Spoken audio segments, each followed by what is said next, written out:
Great, now let's get started with the fun part, terraforming. There are 8 ways you can manipulate your terrains. The most common one is raise. Notice how easy I can just create rolling hills and mountain chains by just raising up the ground. The next tool is the lower tool. As I'm sure you have guessed, it is the opposite of the raise tool. By using this tool we can create ponds, lakes, bays, or even rivers. Notice how it only lowers down to a certain level. That is because the lowest level is where the grid will be in Icon 3. So later, when we add water, it will all be at the correct height. Alright, let's just fast forward to see how we created the river. Just lower and drag a river off the edge of your terrain and presto, a river! Next is the smooth tool, so we can smooth out the terrain to get those nice, heely surfaces. We can also make the radius larger, so we can smooth out a larger terrain faster.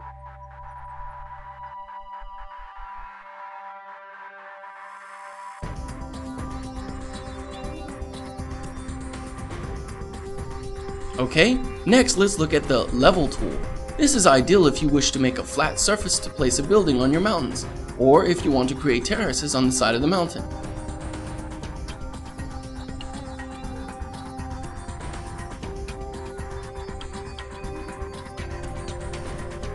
Next, let's look at the grab tool, which is like the raise and lower tool combined. With this tool, we can manipulate only the selected terrain within the radius. You can either raise it or lower it. Next is the erode tool, so we can make our mountains to have rocky surfaces.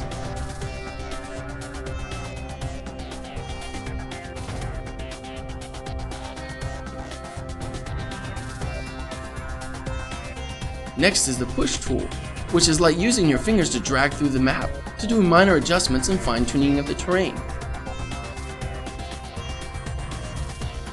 The final tool is the ramp tool, which you can use to create roads up and down your mountainside. So from where I used the level tool to create a place for my house, I will use the ramp tool to create a road down to my lake and river.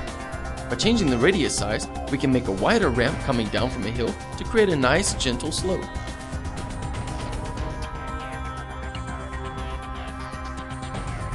By using the raise tool and setting the strength at a higher setting and the softness to a lower setting, we can create canyons or barren plateaus.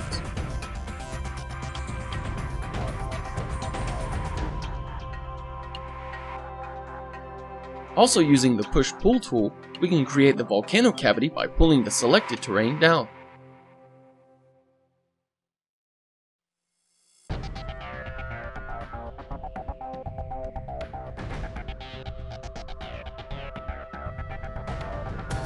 Adjust the radius and run the level tool along the edges of mountains to create terraces.